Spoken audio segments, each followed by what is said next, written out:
사진 찍는 기술을 배우는 게 운전 이렇게 배우는 거랑 거의 비슷해요. 그래서 이게 면허 따고 나서 장롱에 넣어놓으면 그냥 장롱 면허 되듯이 카메라도 마찬가지. 이게 계속 쓰시면 매일매일 찍고 매일매일 보면 잘 있게 되는데 그렇게 하지 않으면 그냥 잃어버려요. 자꾸 까먹게 되고. 그래서 매일매일 쓰셔야 되고요. 저는 처음에 사진 공부할 때 뭘 가지고 공부했냐면 카메라 사면 설명서가 따라오잖아요. 그 설명서가 진짜 걸레가 될 때까지 봤어요. 별로 책이 없었거든요, 그 당시. 요즘은 책이 되게 많은 거예요. 그래서 설명서 되게 많이 봤어요. 머리맡에 두고 항상 보고 자고 아침에 일어나서 보고 막 이랬었거든요. 그래서 일단 여러분들에게 가장 좋은 교재가 설명서예요. 설명서에 다 나와 있는데 문제는 뭐냐면 설명서에는 글만 대부분 있어서 조금 보기가 어려울 수도 있어요. 그래서 이제 또 어떤 책 같은 걸 하나 딱 레퍼런스로 교과서 같은 개념으로 하나 딱 사시면 좋은데, 그래서 그냥 또 너무 책이 아무것도 없이 그냥 여기저기서만 이렇게 주워 들으면요, 정리가 잘 안 돼요. 그래서 저는 꼭 책을 한 권 정도 사셔서 처음부터 끝까지 정독을 한번 해보시는 걸 되게 권하거든요. 정독하는 거를. 그래야 자기가 어디까지 알고 어디까지 모르는지를 취미지만 한 권 정도는 해보시는 게 좋아요. 그래서 제가 이제 추천한 책 중에 하나가, 제가 저희 그 아주머니들도 이 책으로 다 가르쳤거든요. 시중에 나와 있는 책입니다. 그래서 관심 있으신 분들은 한번 사서 보시면 되게 자세하게 설명이 되어 있어요. 그래서 이건 카메라뿐만 아니라 뒷부분에 가면 그 포토샵, 그 다음에 카메라 로, 뭐 이런 부분들까지 설명이 되세요. 그런 어떤 교과서적인 책이 한 권 정도는 있으셔야 문제가 있을 때 딱딱 볼 수가 있어요. 궁금한 점 있을 때 찾아볼 수가 있고.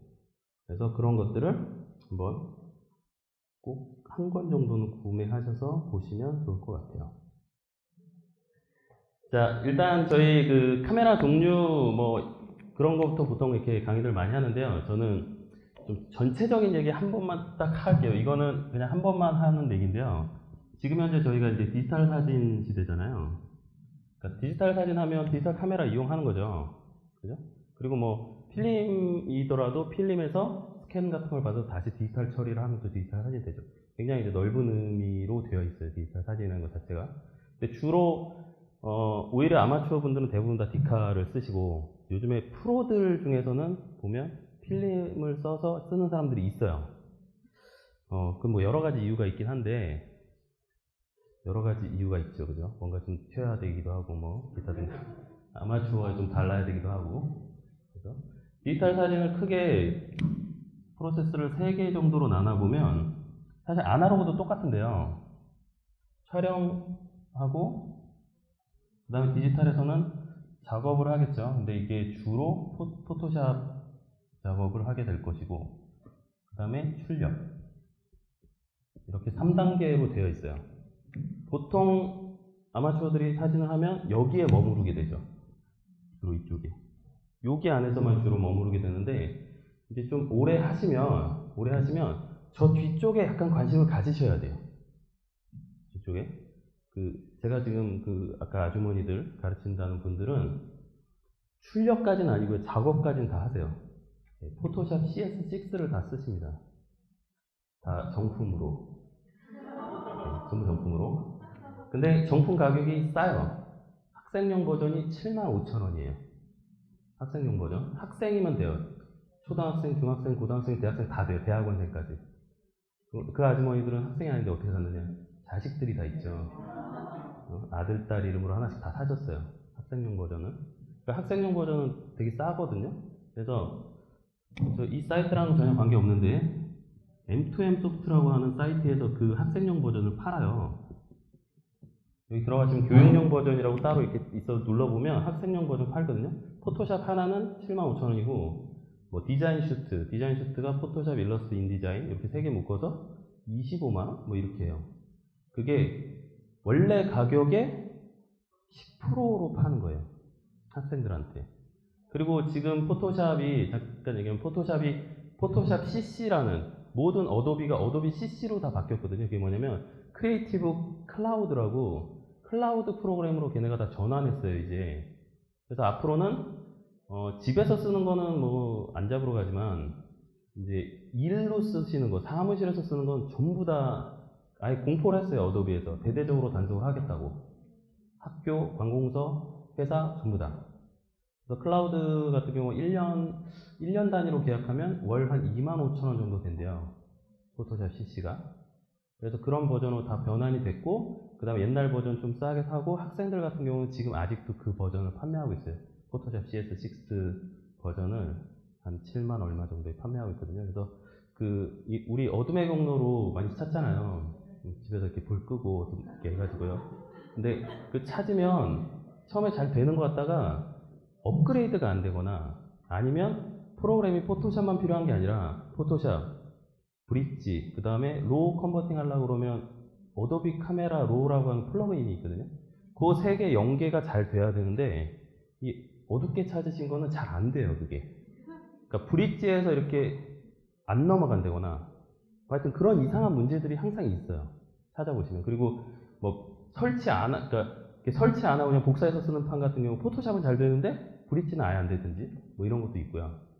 그래서 될 수 있으면 만약에 포토샵에 관심이 있으신 분들은 하나씩 사서 그죠?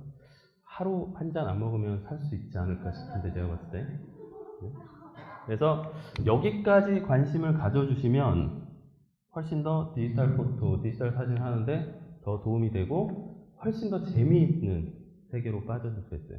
촬영만 하고 그냥 딱 끝내버리면 거기에 한계가 있어요. 그리고 이제 예전에는 오히려 아날로그 필름 시절에는 필름만 가지고 사진을 찍고 QS에 맡기면 알아서 다 해주죠. 근데 지금은 인터넷으로 내가 뭔가를 보내야 되거나 아니면 어딘가에 메모리 카드 갖고 가서 해야 되잖아요. 그랬을 때 내가 원하는 사진이 더 가깝게 나오게 하려면 최소한 포토샵을 쓸 줄 안 되거나 라이트룸을 쓸 줄 안 되거나 뭔가 그런 프로그램을 좀 쓸 줄 알아야 돼요. 그래서 그거를 하시면 좋죠. 그리고 이제 조금 더 업그레이드 시키시려면 촬영 자체를 로우 파일로 촬영하면 더 좋고 얘를 로우 컨버팅하면 훨씬 좋겠죠. 이렇게. 그러면 또 다른 JPG로 찍었을 때 느끼지 못했던 새로운 또 세계를 보실 수 있겠습니다. 그래서 JPG 촬영만 쭉 계속 하시는 게 아니라 나중에 이제 로우 쪽에 관심을 조금 가져보세요. 지금 처음 시작하신 분들은 일단 가지 말고요. 왜냐면 가다가 금방 지칠 수 있어요. 이게 두 가지를 동시에 하려고 그러면 금방 지칠 수 있거든요. 하나하나씩 이렇게 가셔야 돼요. 하나씩. 이쪽, 그 다음에 여기 좀 발 담궜다가 이쪽으로. 이렇게 좀 세 가지를 머릿속에 넣고 계셔야 되고 내가 촬영만 한다면 아 나는 지금 한 3분의 1 정도 하고 있구나. 이렇게 생각하시면 돼요. 그리고 왜 저 세 가지를 다 할 줄 알아야 되냐면 그래야 어느 쪽에서 작업을 하는 게 더 쉬운지 결정할 수가 있어요. 그러니까 촬영에서 공을 들여야 되는 건지 포토샵에서 쉽게 할 수 있는 건지 이런 것들에 대한 판단을 하면 훨씬 더 작업 시간을 단축할 수도 있고요. 막 촬영해서 엄청 노력해서 했는데 나중에 보니까 옆에 있는 애가 포토샵으로 뭘 하나 눌렀더니 돼요. 그럼 되게 짜증나잖아요. 그죠? 내가 열심히 막 했는데 걔는 뭘 하나 누르니까 돼.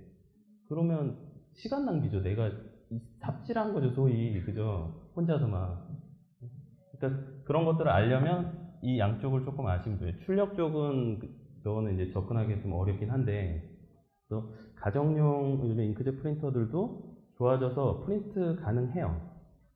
이제 포토 페이퍼 같은 것도 많이 나와 있고 그래서 출력하는 거 그렇게 어렵진 않아요. 근데 약간 저건 이제 소모품 비용이 워낙 비싸고 그러다 보니까 그냥 맡기시는 게 좋아요. 저한테 맡기시면 되고요. 자, 디지털 사진에 대한 이해를 이 세 가지 프로세스가 있다는 걸 이해하셔야 되고 그 중에서 우리는 한 가지 또는 두 가지까지 하시면 좋다는 거예요. 처음 시작은 이쪽으로 시작하셔서 이쪽으로 가시면 되겠죠. 그러면 시간이 뭐 한 길게 잡아서 조기까지 가려면 한 2, 3년 걸려요. 천천히 하시면 돼요. 저희 아주머니들 그 동호회 이름이 저희 네모로인데요. 네모로 동호회에서 수업을 어떻게 하냐면 일주일에 4번 하잖아요. 이렇게 한 주씩. 첫 주 촬영 가고요. 두 번째 주에 클리틱을 해요. 촬영한 걸 가지고. 세 번째 주에 포토샵을 해요. 노트북 다 가져오셔가지고 포토샵 작업 이렇게 다 하고요. 네 번째 시간에 그 중에서 골라서 프린트를 한 장씩 해드려요. 완전 좋은 시스템이죠. 제가 생각해도 괜찮은 컬인 것 같아요. 우리 디카가 크게 사실 나눠보면 요즘에 이제 DSLR급이 있고, 그 다음에 원래 소위 똑딱이라고 하는 완전히 똑딱이 카메라, 컴팩트라고 하죠. 컴팩트라고 하는 카메라가 있고, 요 중간에 요즘에 이제 또 새롭게 많이 대두되고 있는 미러리스, 뭐 이런 애들 있죠. 혹시 여기 미러리스, 제가 보니까 미러리스 가지신 분이 있던 것 같은데, 미러리스 가지고 계시는데? 네. 그 미러리스 카메라를 이제 이게 이제 좋게 얘기하면요, 양쪽의 장점을 가진 거예요, 그죠? 나쁘게 얘기하면 뭐 이것도 아니고 저것도 아닌 건데, 그죠? 이게 좋게 얘기하면 양쪽에 작으면서 어떤 뭐 수동 기능이나 기타 등등 이런 걸 쓸 수 있게 되어 있는 거고, 다시 반대로 얘기하면 센서도 이거보단 작고 그렇다고 휴대성이 이거보다 좋은 것도 아니고 애매한 애예요, 되게 어떤 면에서는. 근데 이제 그 본인의 촬영하는 그런 것도 있잖아요. 예를 들어 저희 하시는 분들 중에 산을 되게 많이 다니시고요. 근데 산에 가는데 DSLR 갖고 다니는 거 무겁잖아요. 그러니까 그분은 아직까지는 산을 타는 게 주목적이에요, 사진을 찍는 것보다. 그러다 보니까 카메라 쪽에는 조금 이렇게 줄여야 되겠죠. 그래서 DSLR보다는 그분은 미러리스를 쓰세요. 그분한테 딱 적당한 카메라인 거죠.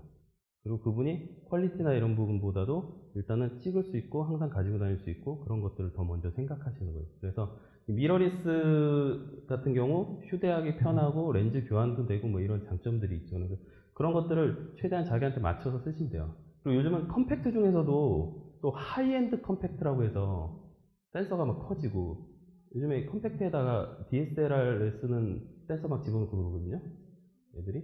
그래가지고 막 소니 같은 경우 막 300만 원이에요, 컴팩트가. 그죠? 하여튼 그런 것들이 막 나오고 있어요. 그게 또 필요하신 분들이 있겠죠, 분명히. 그리고 각각 필요한 거에 따라서 쓰시면 돼요.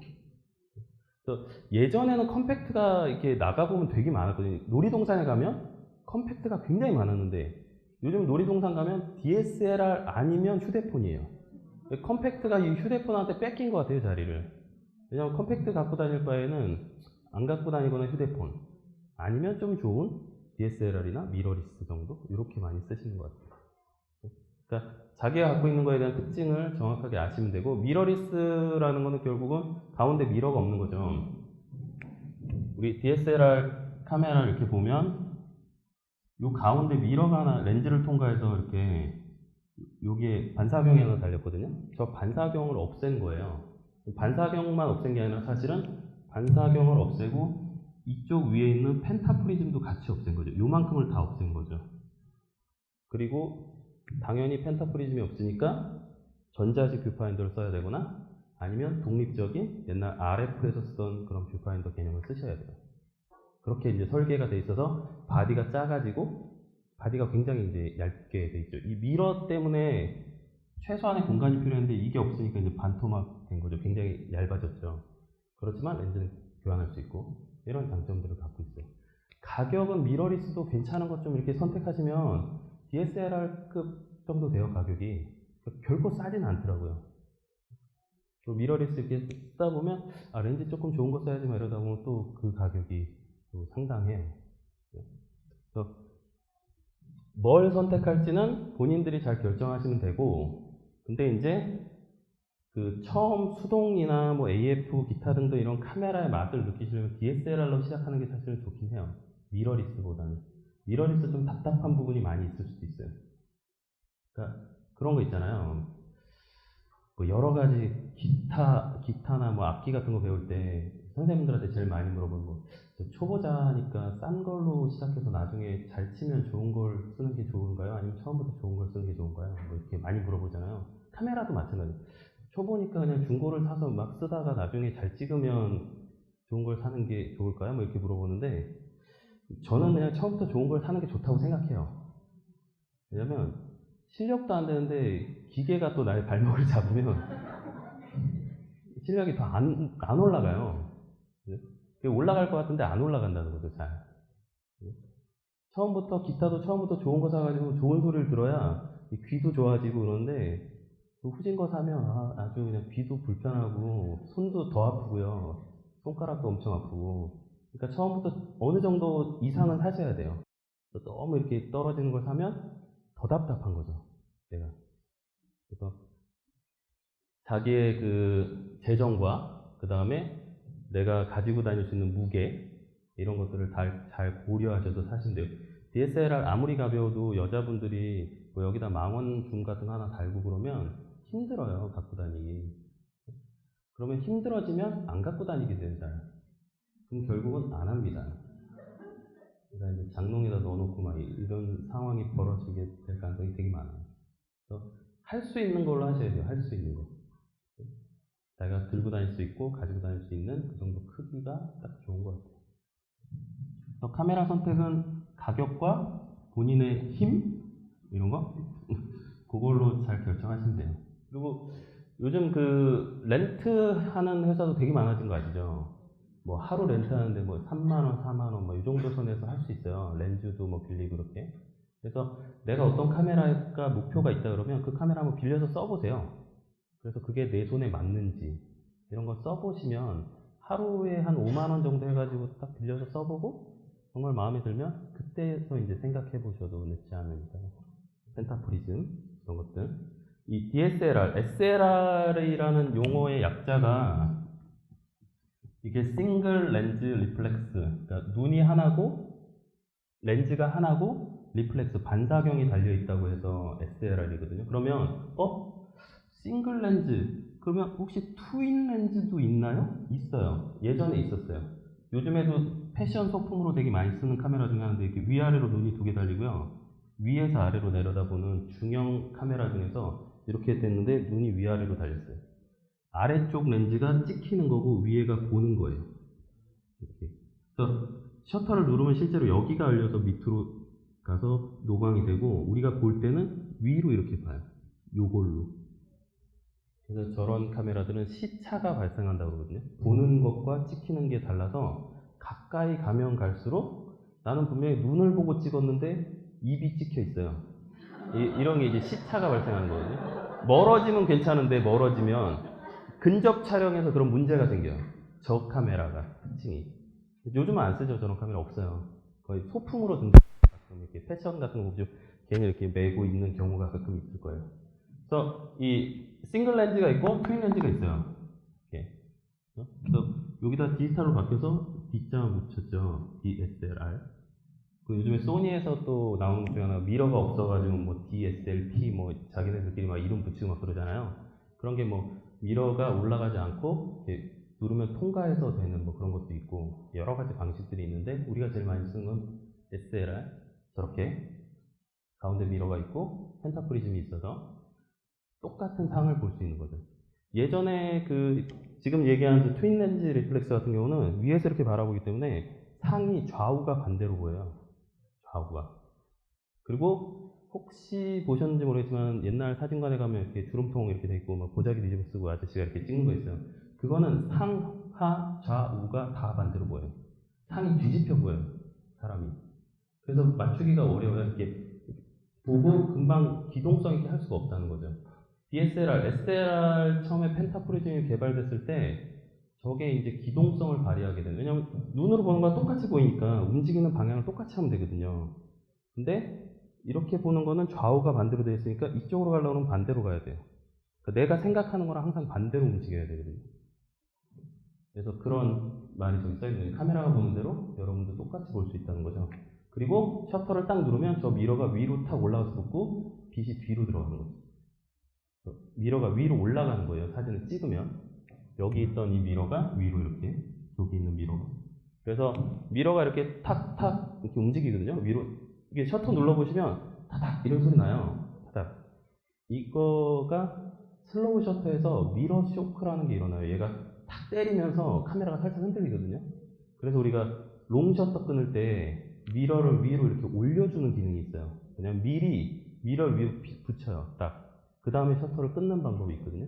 그걸 미러 업이라고 하는데 아주 롱 셔터를 끊을 때는 그런 기술도 필요해요. 뭐 3분 이렇게 노출해야 된다고 그럴 때는 미러가 이렇게 툭 때리면 안 되거든요. 그래서 미러를 먼저 올려놓고 그 다음에 셔터를 끊는 그런 기술들도 있어요.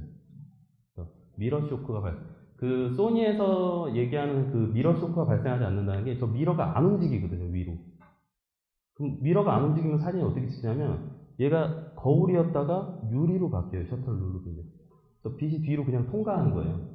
근데 그게 소니에서 개발한 게 아니고요. 벌써 한 10년 전에 캐논에도 있었어요, 그런 방식이요. 캐논 그 EOS 1RS라고 하는 카메라에 그런 기능이 있었어요. 그런 기능하고 비슷한 것 같아요, 제가 봤을 때는. 자, 그리고 이제 우리가 SLR 카메라를 쓰는 가장 그 장점 중에 하나가 렌즈 교환하고 막 이런 거죠. 여러 가지 렌즈를 쓰고, 다 돈이지만, 그죠? 전부 돈이에요. 그죠? 결국 이게 장비 싸움이 될 가능성이 되게 많아요. 장비 싸움. 제가 DSLR급 정도로 구매하신 분에게 항상 그 추천해주는 것 중에 하나가 뭐가 있냐면요. 렌즈를 처음 번들 렌즈로 보통 사잖아요. 꽂혀있는 번들 렌즈로. 근데 돈을 한 1, 20만 원 더 주더라도 번들을 꼭 빼고 밝은 렌즈로 사라고 꼭 권해드리거든요. 뭐냐면, 나중에 렌즈 부분에서 다시 또 설명할 건데, 보통 보면 예를 들어서 요즘에 뭐 600D 캐논으로 얘기하면 거기에 렌즈가 하나 이렇게 꽂혀 있어요. 번들로. 아예 세트로 이렇게 나와요. 킷으로. 근데 요 렌즈를 사양을 딱 보면 3.5, 5.6 조리개가 이런 식으로 표시되어 있어요. 그러니까 3.5에서 5.6 이렇게. 저렇게 조리개가 두 가지로 써 있는 것들은 다 어두운 렌즈예요.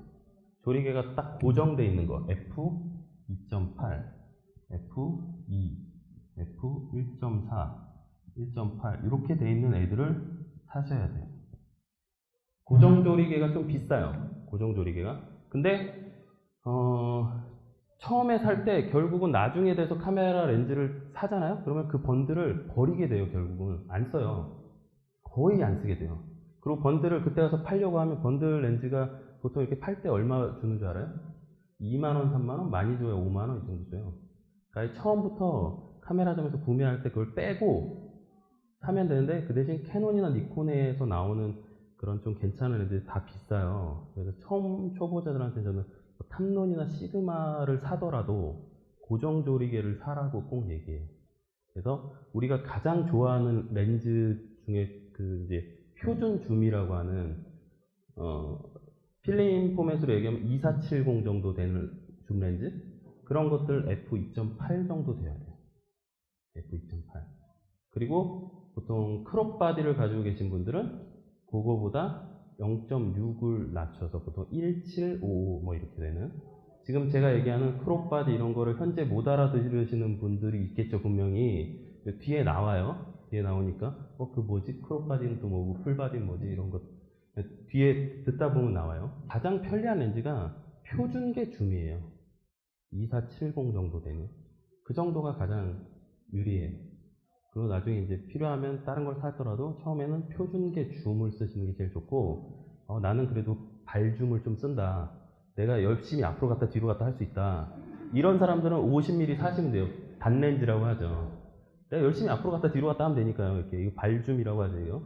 열심히 그렇게 하면 되는데 또 귀찮은 사람들은 줌 써야 되잖아요. 그죠?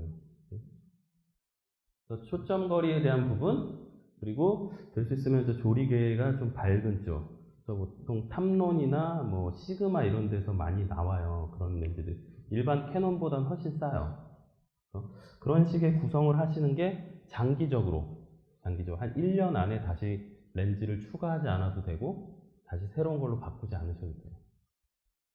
그리고 나머지 렌즈들은 필요에 따라서 사면 돼요. 난 돈이 막 집에 많다 그러면 다 사시면 돼요. 1635, 2470, 70, 200 전부 다 그냥 IS 달리고 L자 붙은 걸로 다 사시면 돼요. 그럼 한 돈 천만 원 나와요. 그냥 금방. 네. 진짜 실화인데요. 제가 얼마 전에 저희 학생 중에 한 명이 카메라 산대요. 그래서 저보고 봐달라고 그래서 갔어요. 같이 남대문에. 정말 그 현찰로 1200만 원치를 샀어요. 그래서 옆에서 굉장히 부러워하고 있었어요. 좋겠다. 이야, 멋진데? 막 이러면서. 뭐 그런 능력이 되신 분들은 사시면 돼요. 근데 그렇지 않으면 일단은 표준계 줌으로 시작하는 게 가장 무난합니다. 그리고 나서 나중에 뭐 여성분들 같은 경우 나는 꽃 찍는 게 좋다.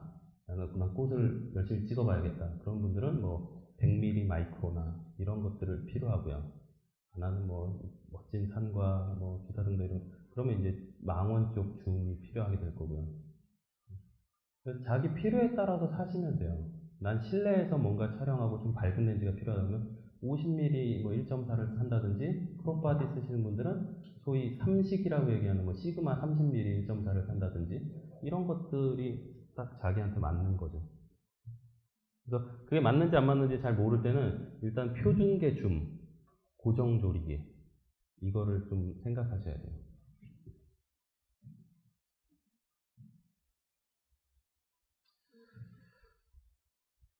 모드 중에 보면 P라고 써있는 모드 있죠.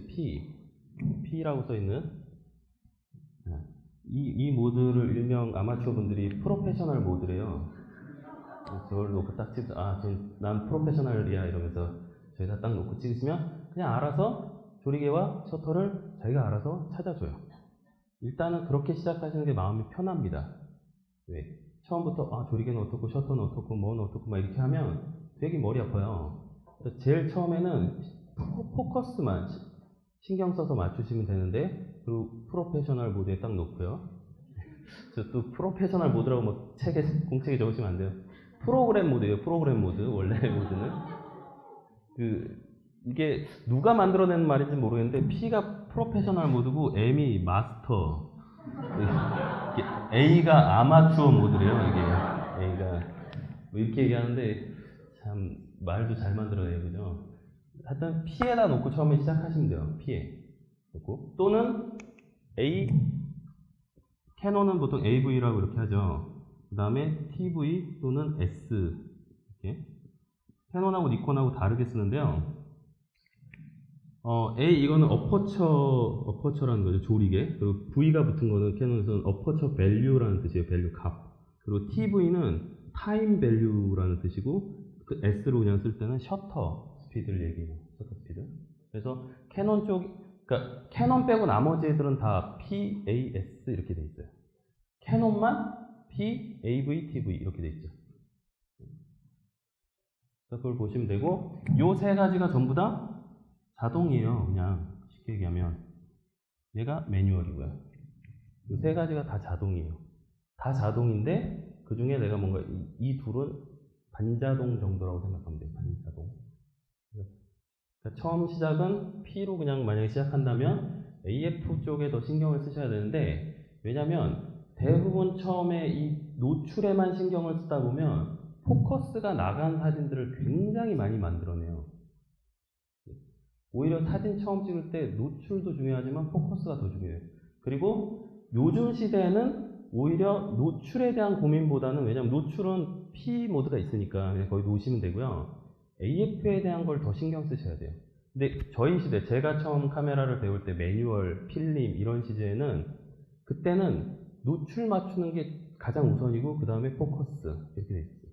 두 가지가 다 중요하지만 그때는 프로그램 모드 이런 게 없었으니까요. 별로 다 매뉴얼로 맞춰야 되고 이랬으니까 결국 자기가 맞히지 않으면 안 맞춰지는 거니까 걔는. 근데 지금은 그냥 피해 놓으면 여러분들이 고민하는 것보다 훨씬 잘 맞춰준다니까요. 그러니까 너무 거기에다가 일단 먼저 신경 쓰지 말고 P 놓고 AF만 신경 쓰면 되는데 AF 부분에서 여기 나오죠. 반셔터라는 거 아시죠? 반셔터를 이렇게 눌러야 돼요. 반셔터를 누르면 보통 띠릭 카메라마다 좀 다른데 포커스가 이렇게 맞으면서 제가 캐논을 써서 주로 캐논으로 많이 설명을 하는데요. 나머지 분들은 그 설명서 보시면서 자기 카메라에 대한 이해를 하시면 돼요. 이렇게 돼 있으면 뭐 예를 들어서 오브제가 이렇게 있었다. 그러면 여기에 띠릭 하면서 이렇게 불이 들어오죠. 그럼 이 부분에 맞는 거예요. 그리고 내가 아무런 설정을 안 하고 그냥 찍으면 일반적으로 다 켜져 있어요. 얘가요. 그리고 셔터를 누르면 어디에 가서 맞냐면 제일 앞에 있는 애. 그러니까 제일 앞에 있는 애 중에서 이 센서 중에 걸리는 애 쪽으로 맞게 돼 있어요. 센서 중에 걸리는 애로. 근데 만약에 앞에 뭔가 물체가 있었는데도 이 센서에 걸리지 않았다. 그러면 이제 뒤로 맞게 되겠죠. 옛날 카메라들은 센서가 정 가운데 하나밖에 없어가지고요. 이런 상황에서 사진을 찍으면 앞에 있는 애 안 맞고 저 뒤에 가서 포커스가 맞았죠. 옛날 카메라들은 그랬어요. 센서가 전 가운데 하나밖에 없어요. 근데 내가 사람을 약간 왼쪽으로 이렇게 놓고 싶어. 이렇게 놓고 찍었더니 뒤에 가서 맞아 있어요. 사람은 나가고.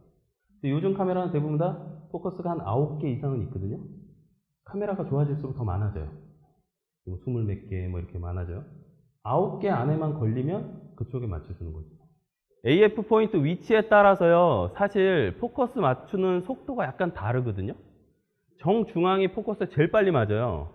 그리고 양쪽 사이드로 가면 늦어져요. 그 센서가 좀 싸구려를 썼나봐요, 사이드에 있는 건. 하여튼, 그러니까 센서, 내가 이쪽을 선택을 이렇게 하면 거기에 따라 맞으면 잘 안 맞아요. 그 센서가 약간씩은 다르다라는 거죠. 그리고 점점 기종이 좋아질수록 그게 점점 더 좋아져요. 당연히 캐논에서는 일자 들어간 애들 있죠, 일자. 1DS, 뭐, 그런 애들이 그 AF 성능이 훨씬 좋고요. 니콘에서는 뭐 D3, 뭐 D4, 뭐 이런 한 자리 숫자 애들이 있어요. 걔네들이 성능이 좋아요. 그게 이제 가장 프로페셔널한 급들이니까요. 그래서 그걸 잘 이용해서 포커스를 맞추시면 되고, 우리가 이걸 가장 많이 이용하게 될 때가 이런 거죠. 인물을 이렇게 배열하면 사람을 한쪽에 이렇게 놓고 뒤에 예를 들어서 뭐 이렇게 산이 있어요. 뭐가 있어요. 이렇게 사진을 찍고 싶어요. 그러면 포인트가 이렇게 여러 개 있는데 그 중에 여기에 걸리는 어떤 포인트에 딱 놓고 찍으면 여기에 포커스가 맞겠죠. 또는 그냥 다 열어놔도 가장 앞에 있는 애에 맞게 되어 있어요. 기본적으로는. 근데 이제 다 열어놓는 것과 선택하는 거는 어떻게 하냐면, 다 열어놓는 거는 그냥 일반적인 상황일 때 그냥 열어놓고 찍으면 되는데, 문제는 다 열어놔서 내가 원하는 위치에 안 갈 때가 있어요. 그럴 땐 내가 수동으로 바꿔줘야 돼요. 수동으로. 아니면 뭐 가운데만 가지고 눌러서 반셔터 이동하는 방법인데, 요즘 반셔터 이동하는 방법이 더 불편해요. 이 포인트를 옮기는 게 훨씬 편하거든요. 그래서 내가 어떤 앵글을 잡을 때 한쪽으로 치우쳐서 잡고 그쪽에 있는 포인트에다가 AF를 맞춰주면 돼요. 그래서 빨리 눌러서 따라라. 이게 이론으로만 알고 있으면 안 되고요. 연습을 좀 해보셔야 돼요. 평상시에 연습을 해봐야 빨리빨리 할 수가 있어요. 그래서 실제로 행사 사진 찍거나 그런 외부에서 사진을 많이 찍는 사람들 보면 되게 바빠요. 그때그때 상황에 따라서 누르고 뭐 바꾸고 조절하고 막 이러느라고. 그게 뭐 하는 거냐면 다 그런 거 조절하는 거예요. AF 위치 조절하고 AF로 썼다가 MF로 바꿨다가 다시 AF 썼다가 뭐 이런 경우도 있고요. 왜냐면 그때 상황에 따라서 MF로밖에 안 되는 상황도 있고 그러니까 그런 것들을 막 이렇게 바꿔주는 거죠. 그게 평상시에 연습이 되어 있어야 할 수 있어요. 그럼 평상시에 연습을 어떻게 하느냐? 집에서 인형 놓고 이렇게 막 하는 거죠, 그냥. 그죠? 인형 이렇게 놓고 이쪽에도 맞춰보고 이쪽에도 맞춰보고 뒤에도 맞춰보고 이렇게. 그죠? 이게 필름 안 들어가잖아요, 지금은. 요즘 시대는. 그러니까 이렇게 막 찍어봐도 돼요. 그래서 연습을 집에서 그런 거 가지고 막 해보시면 나중에 실전이 됐을 때 빨리빨리 할 수가 있어요. 근데 나중에 실전이 됐을 때, 맞아. 그런 기능이 있었는데, 떠오르면 다행인데, 그죠? 떠오르면 참 다행이죠. 근데 아예 떠오르지도 않을 수도 있거든요. 그러니까 평상시에 훈련이 되어 있어야 돼요. 집에서 인형 놓고, 아니면 동생 불러다가, 너 여기 서봐, 잠깐만. 그런 다음에 이렇게 찍어보고, 이렇게 해서 이쪽에도 맞춰보고, 너 이쪽으로 좀 가봐. 이쪽으로도 맞춰보고, 이렇게 해서 계속 훈련을 하셔야 돼요. 사진을 이론으로 하는 게 아니거든요. 결국은 직접 하셔야 되는 거예요. 손으로, 몸으로 이렇게 하셔야 돼요. 그래서 AF 저런 부분들, 그리고 반셔터 누르는 것도 예전에 어떤 분이 자기는 절대 안 맞는데요, 포커스가. 그래서 왜 안 맞을까, 저분은. 희한하다. 어떻게 흔들리나? 그랬더니 그게 아니라 이렇게 반셔터 이렇게 누르잖아요. 그러면 찌링 눌렀어요. 그럼 잡고 있다 꾹 눌러야 되죠. 찌링? 다시 놨다 딱. 그러니까 맞췄으면 따라하고 그 다음에 잡은 상태에서 꾹 눌러야 되잖아요. 근데 띠리? 놨다 또 다시 띠리? 이렇게 하니까 자꾸 틀려요, 포커스가. 그래서 그런 것들도 훈련이 되어 있어야 편하게 할 수가 있는데, 훈련이 안 돼 있으면 그렇게 할 수도 있다는 거예요, 사람이. 그래서 뷰파인더 보면서, 그리고 아까 이 버튼 누르시면 밖에만 보이는 게 아니고요, 실제로 파인더 안에서도 보여요, 그게요. 이렇게 누르고 보면 빨간 점이 움직이거든요. 그러니까 실전에서는 이게 누르고 밖에서 이거 뭐 이렇게 하지 않죠. 보통 그냥 눈을 대고 그 자리에서 바로 이렇게 바꿔서 자기가 원하는 위치로 잡은 다음에 바로 찍겠죠. 그러니까 그런 부분들에 대한 연습을 평상시에 해두셔야 돼요. 평상시에. 그리고 제가 카메라 잡은 김에 그 가장 기초긴 한데 카메라 잡을 때 이제 초보자들과 프로와 이렇게 딱 보면 카메라 잡고 있는 모습을 보면 아, 저 사람은 좀 아직 덜 찍었구나 알 수 있죠. 가장 초보들이 많이 하는 자세가 이런 자세죠. 이런 자세. 그죠? 이거 100% 흔들려요. 100%. 그래서 원래 사진 찍을 때 총 쏘는 거랑 되게 비슷하거든요. 그래서 왼손은 이렇게 들어줘야 돼요. 왼손으로 원래 받치는 거예요. 오른손은 가볍게 드셔야 돼요. 왜냐하면 그래야 오른손에 힘을 주고 있으면 오른손 셔터 누르는 순간 이렇게 흔들릴 수가 있어요. 왼손이 항상 잡아줘야 돼요. 그리고 오른손 가볍게 대고 이렇게 살짝 찍어야죠. 최대한 손을 모아야 돼요. 원래 이렇게. 그래야 안정감이 있게 찍을 수 있거든요. 만약에 가로나 세로로 가야 된다면 이렇게 가는 수도 있고요. 그 다음에 이렇게 갈 수도 있죠. 요즘 카메라 중에 좋은 애들은 세로가 있으면 이쪽을 써도 돼요. 여기에 버튼이 있는 애들이 있거든요. 그럼 이렇게 쓰셔도 되고. 주로 이제 이렇게 하거나 아니면 이렇게 하는 거죠. 그러니까 될 수 있으면 손을 이 몸에서 떨어뜨리면 흔들릴 가능성이 많아요. 항상 딱 붙인 상태에서 이렇게 하셔야 돼요. 실제로. 그리고 총 쏠 때, 군대 갔다 오신 분들 아시죠? 총 쏠 때 숨을 멈추고, 그죠? 숨을 멈추고 쏘라고 되어 있어요. 근데 참고로 전 군대를 안 갔다 왔다는 거. 숨을 멈추고 쏴야 돼요. 그래야 정확하게 흔들리지가 않아요. 카메라 사진 찍을 비슷해요. 그래서 이거 여담인데요. 실제로 사진과 애들이 군대 가잖아요. 총 되게 잘 쏴요. 거의 총 쏴가지고 휴가 나와요. 사진과 애들. 평상시에 이게 훈련이 잘 돼 있어서 그런가 봐요. 사진 찍는 때 비슷하니까. 영어로 샷이라고 하잖아요. 사진 찍는 것도. 총 쏘는 것도 샷이라고 하고. 자세도 비슷하고 방법도 비슷하고. 최대한 이렇게 모으고 찍으셔야 돼요. 이거는 절대 안 돼요. 이건.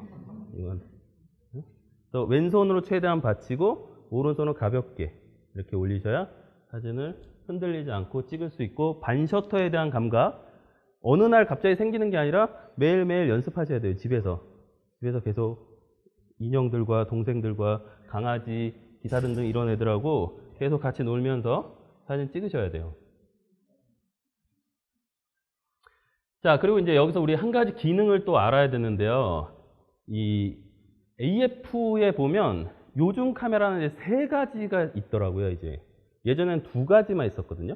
2가지만 있었는데 그 메뉴 중에서 이렇게 들어가면 거기에 보면 원샷이 있고 가운데가 AI 포커스가 있고 왼쪽에 AI, 오른쪽에 AI 서버 이렇게 있죠. 3가지가 있죠.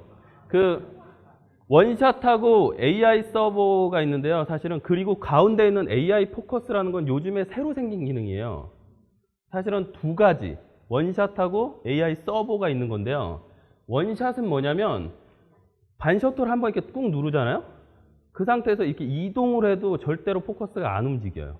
한번 해보세요. 원샷 상태에서는 반셔터를 꾹 누른 상태에서 좌우로 움직여도 다시 포커스가 맞춰지지 않아요. 원샷 상태에서는. 근데 만약에 그걸 AI 서버로 바꾸시잖아요. 그러면 이렇게 누르면 이렇게 움직이면 계속 얘가 찡찡찡찡찡찡찡 이렇게 계속 맞춰요. 이렇게요. AI 서버로 바꿔서 한번 해보세요. 다른 카메라들도 그런 기능이 다 있어요. 싱글 아니면 컨티뉴 이렇게 돼 있거든요. 다른 카메라들은 주로. 그래서 보시면 원샷 상태에선 누르면 움직여도 안 바뀌는데, 네, AI 서버로 된 상태에서는 누르고 옆으로 움직여 보면 포커스가 움직이는 소리가 들려요. 징징징징징징 이렇게. 그죠? 중간에 있는 AI 포커스는 그 2가지 기능을요, 카메라가 알아서 해주는 거예요. 그 2가지 기능 중에 카메라가 알아서 해주는 건데, 제가 써보니까 별로 안 알아서 해주더라고요.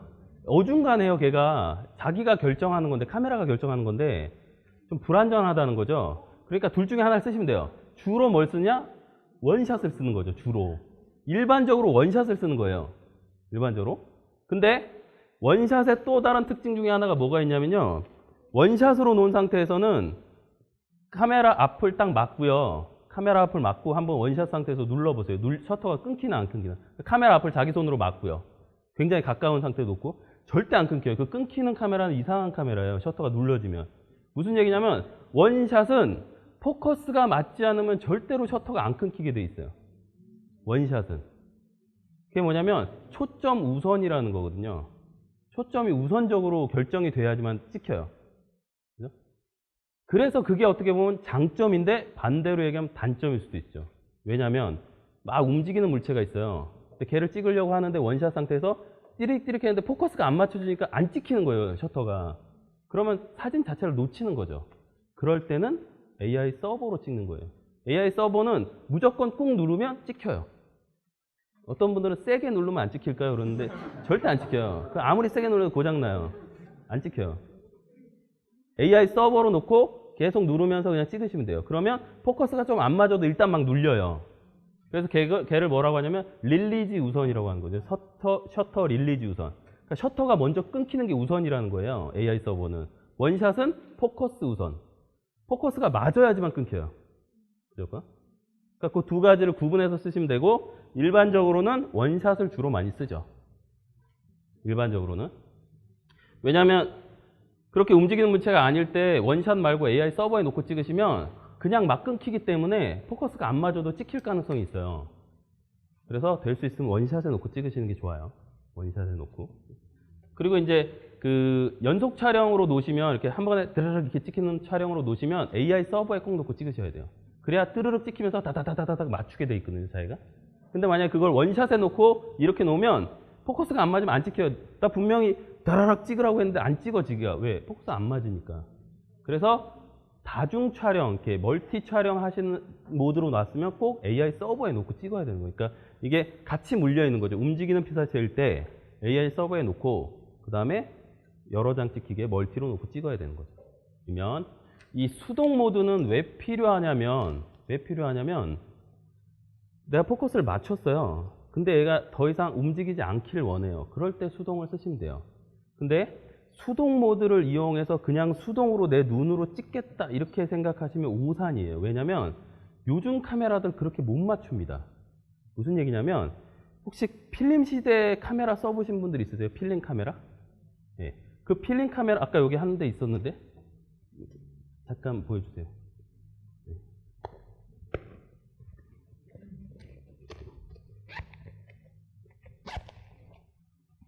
네. FM2예요?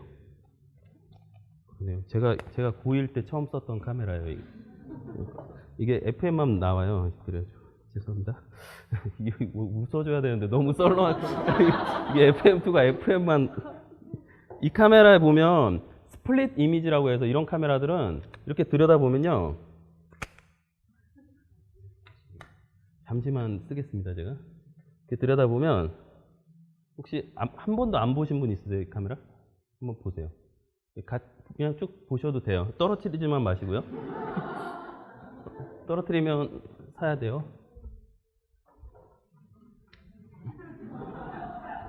그 카메라 보시면 가운데가 이렇게 생겼어요. 이렇게 생기고 주변이 이렇게 벌집처럼 생기고 그 다음에 이렇게 생겼어요. 이게 뭐냐면 가운데 있는 얘를 스플릿 이미지라고 해요. 스플릿. 그 다음에 얘를 마이크로 프리즘이라고 하고요. 얘를 전면 매트라고 하거든요. 이렇게 얘기하는데 이게 무슨 얘기냐, 스플릿이라는 게 저쪽에다 이렇게 뭔가 이미지를 딱 넣잖아요.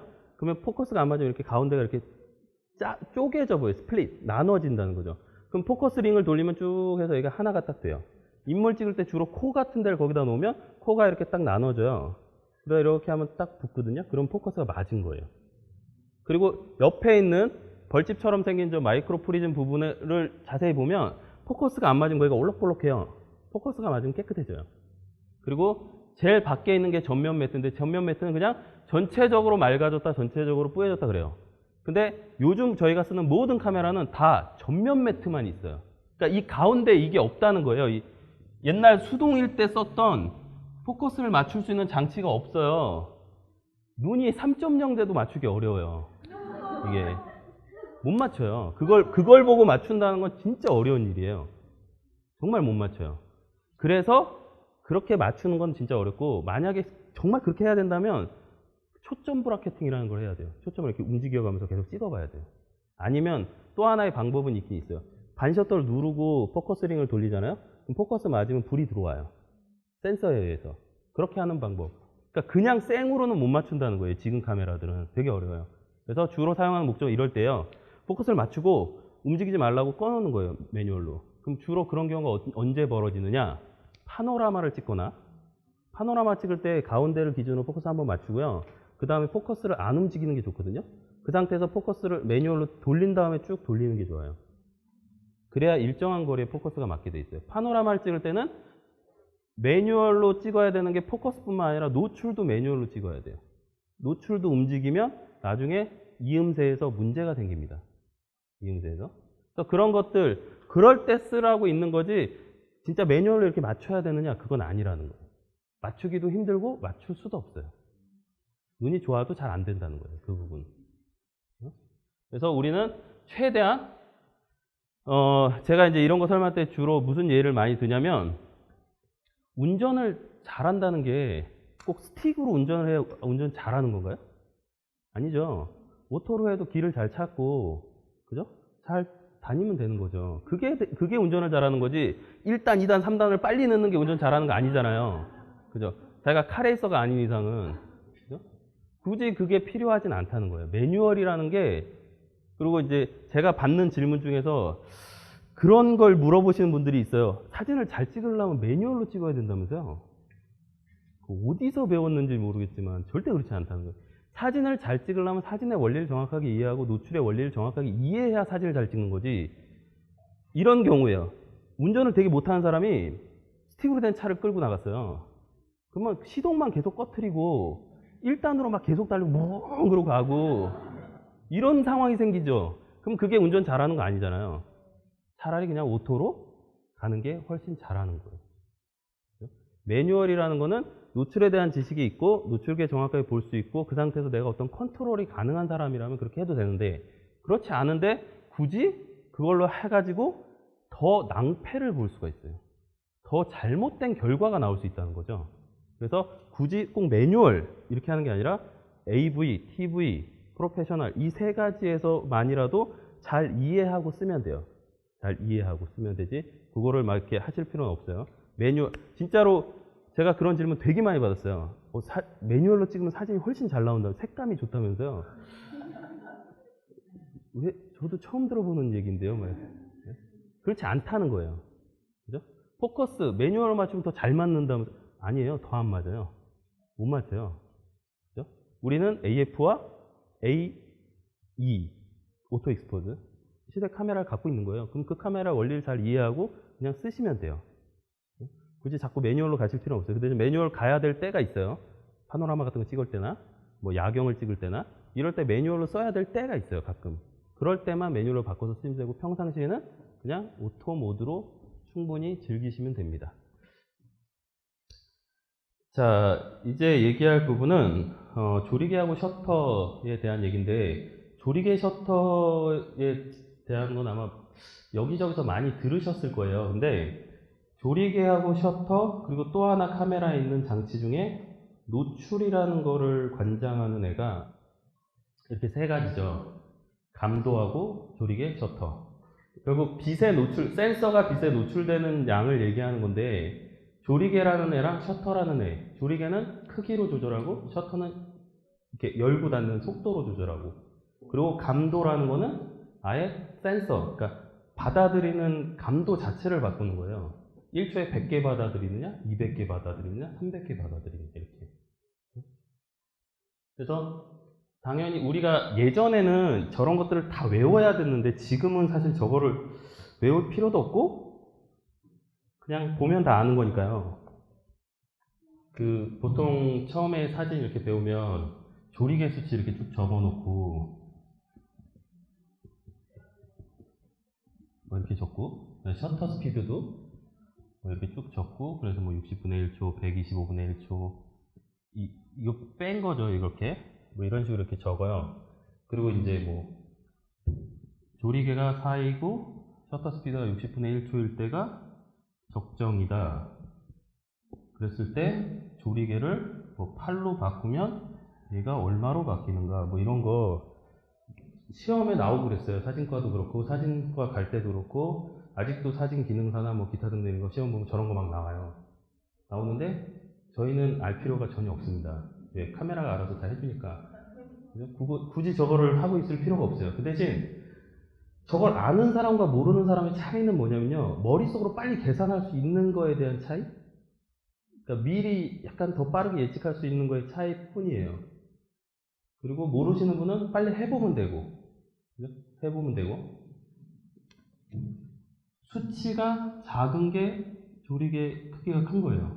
수치가 큰 게 조리개가 작은 거고. 그래서 이쪽으로 갔다는 얘기는 작아졌기 때문에 셔터 스피드는 더 느려져야 돼요. 그래야 이 양이 똑같아지거든요. 근데 이거를 몰라도 되는 거는 카메라에서 그냥 하면 알아서 바뀌어요. 굳이 고민하지 않으셔도 돼요. 그런 것들이. 그러면 어떤 기준으로 바뀌냐? 카메라 안에 노출계가 들어있어요. 우리가 사용하는 카메라는 노출계가 다 들어있어요. 따로 이렇게. 보통 스튜디오 가면 뭐 이상한 애 이렇게 하나 꺼내가지고 뭐 뚝뚝 누르면 뭐 조수가 얼만데요? 그러면 막 카메라에서 맞추고 막 이러거든요. 근데 우리가 촬영할 땐 그런 일은 거의 없어요. 그냥 카메라를 누르면 카메라 안에서 얼마 이렇게 나오죠. P 모드에 놓으면 조리개에서 또 두 개가 다 나와요. AV나 A 모드에 놓으면 내가 선택해 놓은 조리개에 따라서 알아서 바뀌어 있어요. 그 다음에 S나 TV에 놓으면 셔터만 조절하면 알아서 바뀌어 있고. 그러니까 내가 할 일은 그냥 결정해 주면 돼요. 어떤 걸 쓸 건지. 아까 그냥 일반적으로 P 모드에 놓으면 된다고 했는데, 그래도 내가 조금이라도 개입을 하고 싶으면 AV나 TV에 놓는 게 좋죠. S나 A에. 그러면 A에는 언제 놓느냐? T나 S나 TV에는 언제 놓느냐? 이거는 피사계 심도라는 게 중요하다고 생각되면 A 쪽으로, 운동감이 중요하면 TV나 S 쪽으로 이렇게 놓으면 돼요. 그럼 이제 피사계 심도가 뭔지 알아야 되겠죠. 우리 보통 아웃포커스 얘기하는 거 있죠. 그게 피사계 심도하고 관련이 있는 거예요. 내가 여기다가 포커스를 맞추면 뒤에 있는 사람이 뿌옇게 되는 거. 그게 아웃포커스예요. 여기 맞췄는데 뒤에도 다 나오는 거 펜포커스. 뭐 어려운 용어 아니에요, 그죠? 그냥 외우면 돼요. 처음에 들으면 되게 이상한데 자꾸 들으면 괜찮아져요. 저 고1 때 그런 말들이 되게 이상했어요. 조리개, 뭐 셔터, 아웃포커스, 피사계 심도 막 이런 거 있잖아요. 진짜 이상한데 자꾸 듣다 보면 나도 어느새 그런 말을 쓰고 있어요, 그죠? 이제 그러면 이제 다 같이 사진하는 사람이 되는 거예요. 그런 말들이 이상하지 않으면. 근데 지금 들으면 피사계 심도? 그게 뭐야 도대체? 피사계 심도를 제가 고1 때 배운 걸 아직도 안 잊어버리고 있는데, 어떤 거리에 초점을 맞췄을 때 초점이 맞는 앞뒤 간의 거리, 이걸 피사계 심도라고 해요. 고1 때 맞아가면서 외운 거예요. 고1 여름방학 때 고2 선배들이 고1들을 모아놓고 수업을 합니다. 사진 수업을 막 해요. 그리고 일주일 후에 시험을 봐요. 틀린 개수별로 맞아요. 계속 맞아요. 다 맞을 때까지. 그래서 그냥 달달달달달 외워야 돼요. 주관식, 객관식 막 이렇게. 그리고 우리 선배들의 특징 중에 하나가 이 말 하나만 틀려도 틀린 거예요, 그냥. 그냥 자기가 가르쳐 준 대로 해야 돼. 어떤 거리에 초점을 맞췄을 때 앞뒤 간에 초점에 맞는 범위, 이렇게 얘기해야 돼. 저 그게 범위인데 막 이렇게 하면 그냥 틀린 거예요, 그러면. 달달달달달 막 해야 되거든요. 그거예요. 초점을 어떤 거리에 딱 맞췄을 때 앞뒤로 맞는 거리를 얘기하는 거예요. 좌우가 아니고 앞뒤. 좌우는 그냥 맞는 게 정상이에요. 같은 거리상에 있으니까. 그죠? 내가 이쪽에 포커스를 맞췄다고 해서 여기에 나가느냐? 안 나가죠. 여기에 맞췄어도 여기는 같은 거리니까. 여기 맞췄어도 마찬가지. 근데 여기 맞췄으면 뒤는 나갈 수가 있어요. 그럼 그 피사기도 앞뒤 간에 맞는 거리를 뭘로 조절하냐면 조리개 수치가 그거에 영향을 줘요. 영향을. 그래서 조리개를 이렇게 활짝 열면 아웃이 되고, 꽉꽉꽉 닫으면 펜이 돼요. 펜이란 얘기는 앞에서부터 뒤에까지 다 맞는 거고, 아웃은 특정한 거리에서부터 어디까지. 그럼 이게 범위가 다르겠죠. 카메라가 여기 이렇게 있을 때 피사체가 이렇게 있어요. 조리개 수치에 따라서 요만큼 이렇게 달라져요. 예를 들어서 요 거리는 뭐 f2.8일 때, 여기는 예를 들어서 f4일 때, 여기는 f8일 때, 이렇게 초점이 맞는 범위가 달라진다는 거죠. 제가 대충 그린 것 같지만 눈썰미가 있는 사람은 잘 보셨다면 카메라와 가까운 쪽이 짧고요, 뒤가 길어요. 보이시나요? 실제로 그래요. 실제로 무슨 얘기냐면 중심이 아니라는 거예요. 포커스가 여기 딱 맞았다고 앞뒤로 1대 1로 맞는 게 아니라 1대 한 1.5 뭐 이렇게 돼요. 그러니까 뒤가 길어져요. 뒤가 포커스 맞는 게. 그럼 저거를 계산을 해서 찍어야 되나요? 저 계산해서 찍어야 될까요? 그럼 어떻게 해야 되나요? 찍어보면 알죠. 이 디지털의 장점이 그거예요. 찍어보면 아는 거. 찍어서 보면 되죠, 화면으로. 필름 시절에는 못 봤잖아요. 그래서 계산하는 방법이 있어요, 필름 시절에. 그리고 그걸 확인하는 버튼도 있어요. 지금 디지털 시대에도 있어요. 여러분 카메라에도 아직 남아있어요, 그 기능이. 한번 해볼게요, 그거를. 제가 참 이렇게 강의하면 요즘에 캐논만 써가지고 다른 분들한테 되게 미안한데, 다른 분들은 찾아보세요, 어디 있는지 위치. 그리고 미러리스는 없어요. DSLR급에만 있어요. 보통 왼쪽에 요 밑에는 조그만 버튼 같은 거 하나 있어요. 그게 P4개 심도 확인 버튼인데 걔가 무슨 역할을 하냐면 걔를 꾹 누른 상태에서 AV 모드에다 우리 놔볼까요 한번? A 모드, 조리개 우선 모드. 그리고 지금 실내라서 어두우니까 감도를 한 지금은 상관없어요. 800, 1600 이렇게 맞춰보세요. 감도는 이렇게 활짝 올려보세요. 그래야 여기서 원활하게 움직이니까. 그래서 조리개의 수치에 따라서 초점이 맞는 앞뒤 간의 거리가 다르게 된다는 거죠. 다르게. 그래서 아웃포커스를 시키려면 조리개를 열고, 펜 포커스를 시키려면 조리개를 닫으면 돼요. 그러면 AV 모드에 놓고 조리개만 움직이면 알아서 조리개를 열면 셔터 스피드가 자동적으로 빨라지고, 조리개를 닫으면 셔터 스피드가 자동적으로 느려져요. 근데 이때 우리가 한 가지 주의할 점이 있어요. 주의할 점. 뭐냐면 제가 이걸 어떤 분들에게 강의를 했더니 그분들이 사진을 찍어갖고 왔는데 사진이 모조리 흔들렸어요. 모조리 흔들려 있어가지고 왜 이렇게 찍으셨어요? 그랬더니 저한테 뭐라고 얘기했냐면 조리개만 맞추면 알아서 찍힌다면서요. 그래서 그 알아서의 개념을 잘못 이해하신 것 같아요. 그게 무슨 얘기냐면 되게 어두운 상황에서 펜 포커스를 시키려고 조리개를 꽉 닫은 거예요. 22 이렇게. 근데 셔터 스피드는 사실은 3분의 1초였어요. 근데 그냥 찍으셨어요. 왜? 조리개만 맞추면 알아서 해주니까. 조리개만 맞추면 알아서 해준다면서요. 노출은 맞았죠. 근데 여기에서 관광한 건 뭐냐면 셔터 스피드가 너무 느려진 거에 대해서 확인은 해야 될 거 아니에요. 확인은 우리가. 그죠? 운전하면서 속도를 확인은 해야 될 거 아니에요. 이게 오반지 지금 이게 신호에 걸리는지 안 걸리는지는 확인은 해야죠. 아무리 오토로 달린다고 하지만. 그죠? 확인도 안 하고 막 180km로 막 달리고 그러면 안 되죠. 봐줘야 돼요. 조리개를 조였을 때 셔터 스피드가 얼마가 됐는지. 그래서 그 셔터 스피드가 만약에 손으로 들고 찍을 수 있는 한계를 넘어갔다면 삼각대를 쓰거나 아니면 감도를 올렸어야 하는 거예요. 그래서 요즘 카메라들은 대부분 또 감도에 보면 오토가 있어요. 오토에 놔두면 알아서 자기가 너무 광량이 안 따라주면 알아서 올라가죠. 근데 그 오토를 쓰는 거에 대해서는 약간 저는 좀 부정적인 게 뭐냐면 그러면 너무 관리를 안 하게 돼요, 자기가. 모르고 찍게 된다는 거죠, 원리를. 그래서 감도를 평상시에는 항상 100. 어두운 데 들어왔을 때 조리개를 조절해 봤더니 셔터 스피드가 너무 느려졌다. 그러면 그때 감도를 자기가 보면서 올려줘야 돼요. 손으로 들고 찍을 수 있는 셔터 스피드의 한계가 얼마라고 알고 계세요? 네? 다 다른데요? 자, 얼마야? 125? 160분의 1초? 그건 어디서 나온 근거예요? 자기가 사용하고 있는 렌즈 거리분의 1, 2 한계예요. 만약에 줌 렌즈를 사용한다면 뒤쪽, 긴 쪽을 계산해야 돼요. 뭐냐면 내가 70, 200을 쓰고 있어요. 그럼 200분의 1초 이하로 내려가면 흔들린다고 봐야 돼요. 근데 저게 빠른 물체일 땐 또 다르긴 해요. 근데 일반적인 상황이 저렇다는 거예요. 그리고 요즘 나오는 손떨림 방지 기능이 있는 카메라들은 여기에서 한 2스탑 정도까지 보정을 해줘요. 이 스탑이란 용어가 뭐냐면 사진에서 얘기하는 한 스탑, 2스탑, 3스탑 이렇게 넘어가는데 노출의 변화 양을 얘기하는 거거든요. 이 200분의 1초, 그래서 100분의 1초, 50분의 1초 예를 들어서 이렇게 간다 그러면 이게 한 스탑, 2스탑이에요.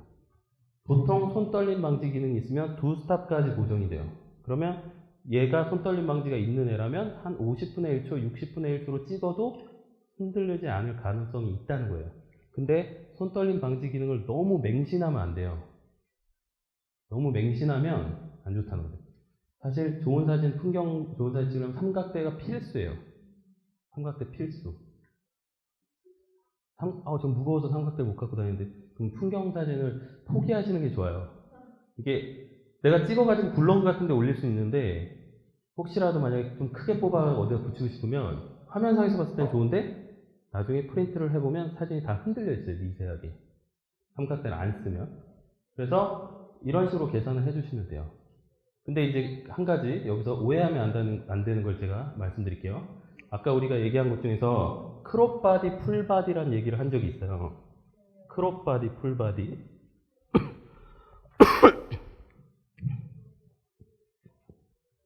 풀 또는 1대1이라고 보통 많이 얘기하거든요.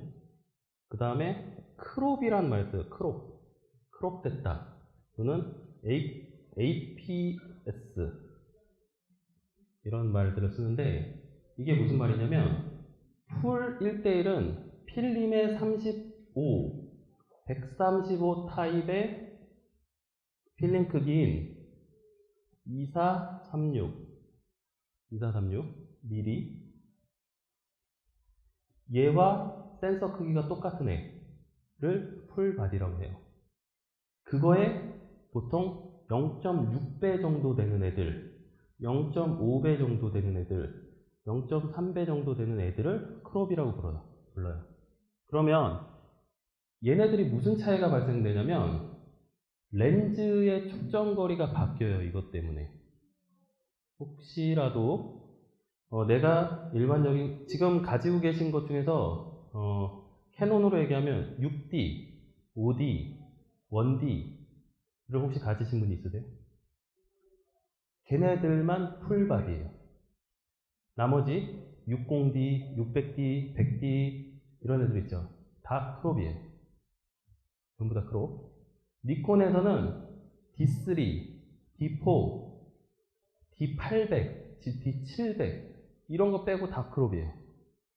미러리스 크롭이죠. 미러리스는 크롭인데 거의 0.5 정도에 해당돼요. 미러리스는. 그러니까 이 센서의 반토막이에요. 반토막. 미러리스가.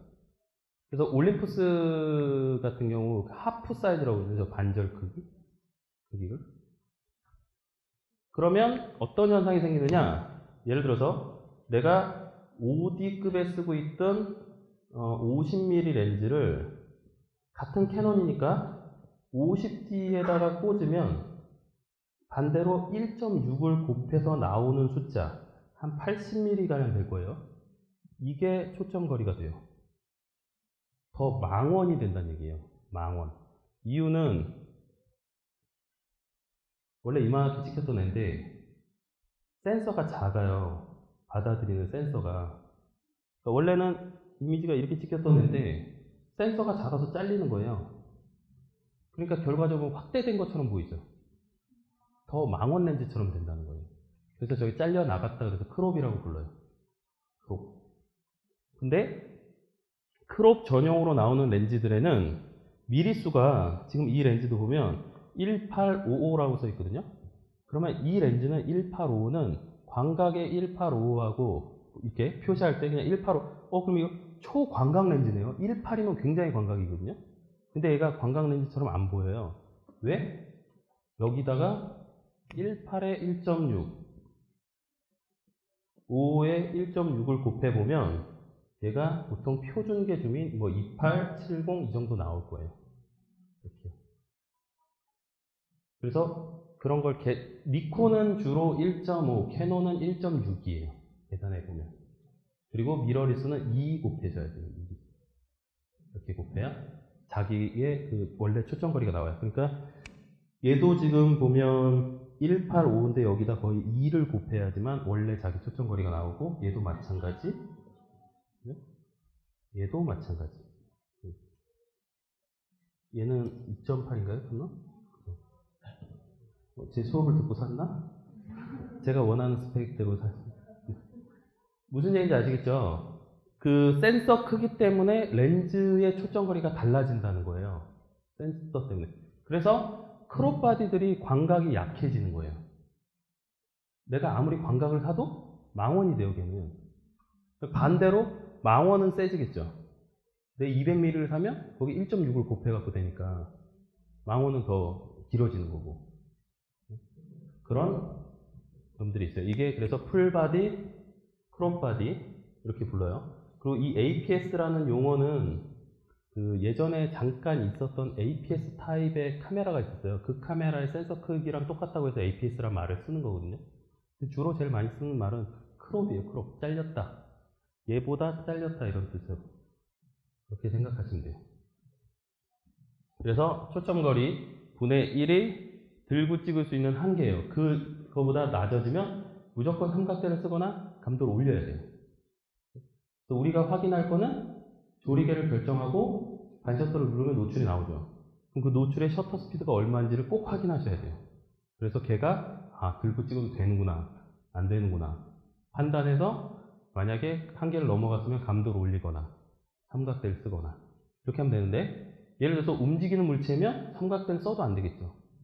걔가 너무 빠르니까. 나만 가만히 있으면 되는 게 아니잖아요. 걔도 가만히 있어야지. 아니면 걔가 움직이는 것보다 더 빨리 끊거나 셔터 스피드를. 그런 연관관계가 있는 거죠. 서로 막 뛰어오는 애가 있어요. 그러면 삼각대 놓고 찍으면 안 흔들리느냐? 아니죠. 그건 배경은 안 흔들려도 사람은 흔들리겠죠. 걔는 슉 지나갔으니까. 그럼 걔를 찍으려면 걔보다 더 빠른 셔터 스피드, 뭐 1000분의 1초, 2000분의 1초로 찍어야 되겠죠. 그래야 걔가 정지 동작으로 딱 나올 거예요. 그렇지 않으면 흘러가는 거죠. 사람이. 그 운동감하고 다 관계가 있어요. 그 셔터 스피드는. 그래서 조리개, 셔터 스피드, 얘네들이 노출을 결정하고 가장 근본적으로는 감도가 노출을 결정하는 거죠. 그래서 감도가 100이냐, 200이냐, 400이냐 이런 거에 따라서. 그렇다고 무작정 감도를 막 올리느냐, 만약에 한 800분의 1초 이상 올리면 노이즈라는 게 되게 많이 발생해요. 노이즈. 자글자글. 이 음향에서도 강제로 앰프에서 소리를 막 올리면 음이 막 찢어진다고 그러잖아요. 그런 것처럼 쟤도 픽셀들이 막 깨져가지고 빨주노초 파남보 막 이렇게 픽셀 네모네모가 막 보이는 그런 상태가 돼요. 그걸 노이즈라고 하거든요. 노이즈가 발생해요. 감도를 올리면. 그러니까 감도도 너무 많이 올리면 안 돼요. 내 카메라는 1600까지 되던데요. 3200까지 되던데요. 왕창 올리면 노이즈가 자글자글해서 못 써먹는 사진이 돼요. 그래서 걔가 그러면 그걸 왜 만들었을까요? 그냥 그만큼 된다. 그만큼까지도 찍을 수 있다. 이런 뜻이죠. 그죠? 우리 자동차의 계기판에 보면 250까지 써 있어요. 근데 250까지 가나요, 걔가? 안 가죠, 거의. 그죠? 못 밟아요, 거기까지. 근데 아마 최대로 밟으면 그만큼 된다, 뭐 이런 뜻이 있겠죠. 그런 것처럼 얘도 마찬가지예요. 보통 800, 1600? 이 정도까지예요. 근데 요즘 나오는 카메라들, 6D, 5D, 마크3, 이런 애들, D800 뭐 이런 것들 있잖아요. 걔네들 1600, 3200까지 올려도 예전 카메라보다는 훨씬 좋아요. 그러니까 계속 기술이 발전하니까 점점점 좋아지는 건 사실이에요. 언젠가는 감도를 막 6400까지 올려도 하나도 안 깨지는 시대가 올지도 모르겠어요. 그런 시절이 진짜 올 거예요. 금방 올 건데 아직은 800? 그 정도. 그럼 그 이상 가야 될 때는 어떻게 해야 되냐? 후레쉬를 쓰거나 스트로브를 쓰거나, 그죠? 아니면 삼각대를 쓰거나 선택해야죠. 정지 동작으로 찍어야 되는 거면 후레쉬, 풍경이다, 움직이는 애가 없다, 그럼 삼각대. 이렇게. 그러니까 모든 결정을 총체적으로 하셔야 돼요. 모든 결정을.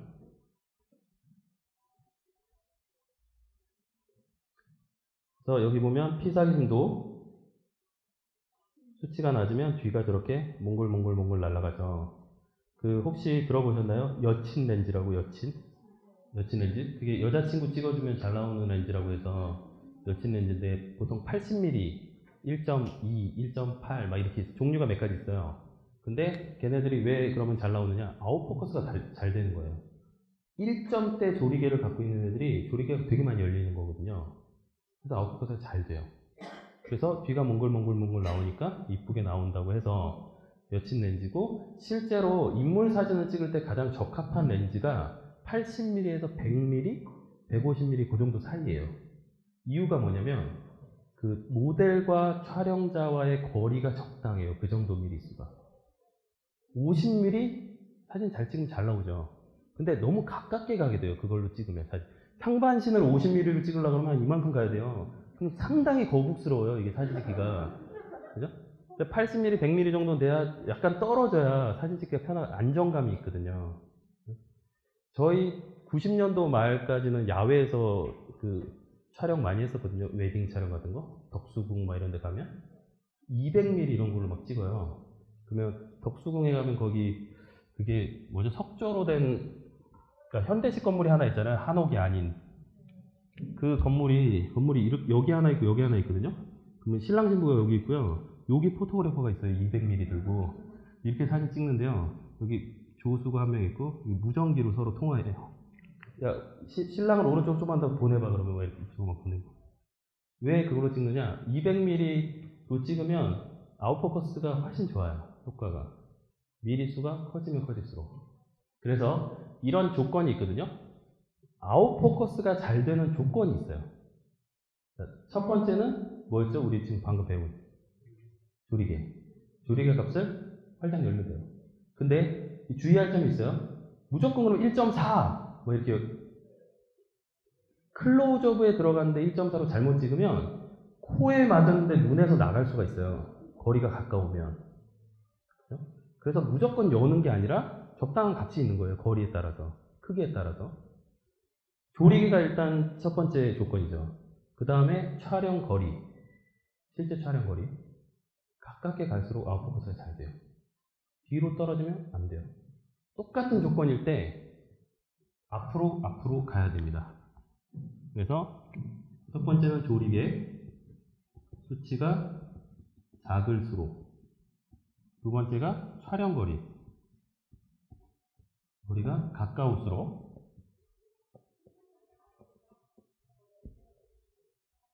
세 번째는 렌즈의 초점 거리가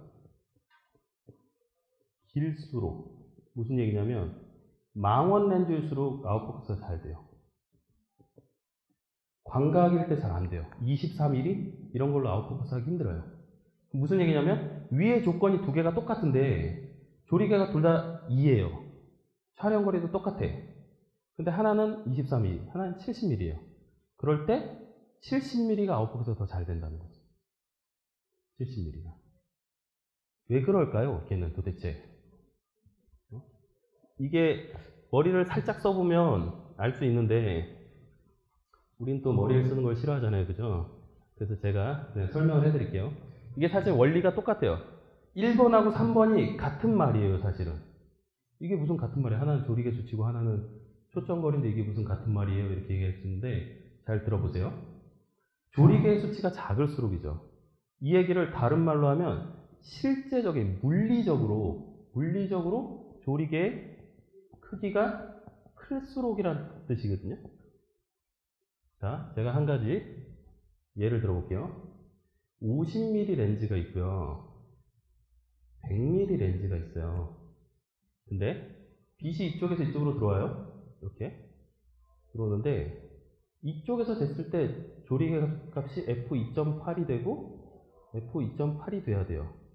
그러면 물리적인, 실제 정말 물리적인 조리개의 크기가 이쪽이 클까요? 이쪽이 클까요? 이게 터널이 100m짜리 터널이고 50m짜리 터널인데 빛이 통과해가지고 여기에 똑같은 양이 와야 돼요. 그러면 이쪽 터널이 커야 돼요? 이쪽 터널이 커야 돼요? 여기가 커야 되겠죠? 그래서 이 조리개 수치가 실제적인 크기가 아니에요. 상대적인 거지. 2.8이라고 얘기하는 게 2.8cm가 아니라는 뜻이에요. 50mm일 때 2.8이란 양, 빛의 양. 100mm일 때 2.8이란 양이에요. 그래서 실질적으로는 저쪽이 더 커요, 크기가. 그러니까 렌즈의 초점거리가 길수록 망원 렌즈가 되면 같은 조리개 값이라도 사실은 조리개가 더 큰 거예요. 그래서 더 많이 날아가요, 뒤가. 이 1번과 3번이 같은 뜻이거든요. 얘네 두 개가. 한번 카메라를 들고 해보세요. 자, 대부분의 이런 사진들을 보시면 다 아웃포커스죠, 그죠? 사진이 거의 아웃포커스예요. 이런 게 아웃포커스인 거죠. 꽃에 맞고 뒤가 날아간 거죠. 이게 배경하고 분리하려고 하는 거예요. 우리가 사진을 찍을 때 주피사체를 돋보이게 하기 위한 방법 중에 하나인 거예요. 아웃포커스를 쓰는 이유가. 그죠? 뒤가 몽글몽글해지면서 앞에 시선이 확, 그리고 뒤가 뿌여니까 뒤쪽으로 시선이 안 가겠죠. 그래서 집중시킬 수 있어요. 아웃포커스를 쓰면. 요거 하나 배워서 하나 찍어주시면 어디 가서 사진 좀 찍는다 뭐 이런 소리 들을 수 있겠죠. 근데 이게 조리개가 3.5 정도 되는 렌즈들은 아웃포커스 잘 안 돼요. 정말 안 돼요. 해보시면 3.5 정도 되는 애로 아웃포커스 필요하면 진짜 가까이 가가지고 엄청 크게 찍어야지 돼요. 그럼 또 싫어하겠죠. 그래서 조리개가 한 2.8 아니면 단렌즈 1.4, 1.8 이런 렌즈들이 아웃포커스 진짜 잘 돼요. 다음 주에 오시고 그 중간에 지금 했던 것들 있잖아요. AF, 그 다음에 조리개 이런 것들 연습을 해서 숙제 검사를 할까요, 우리? 숙제 검사하면 또 안 오겠죠? 그러면 일주일 동안 열심히 인형과 동생, 뭐 친구 이렇게 괴롭히면서 막 장난치고 놀아보세요. 그리고 다음 주에 만나도록 하겠습니다. 네, 수고하셨습니다.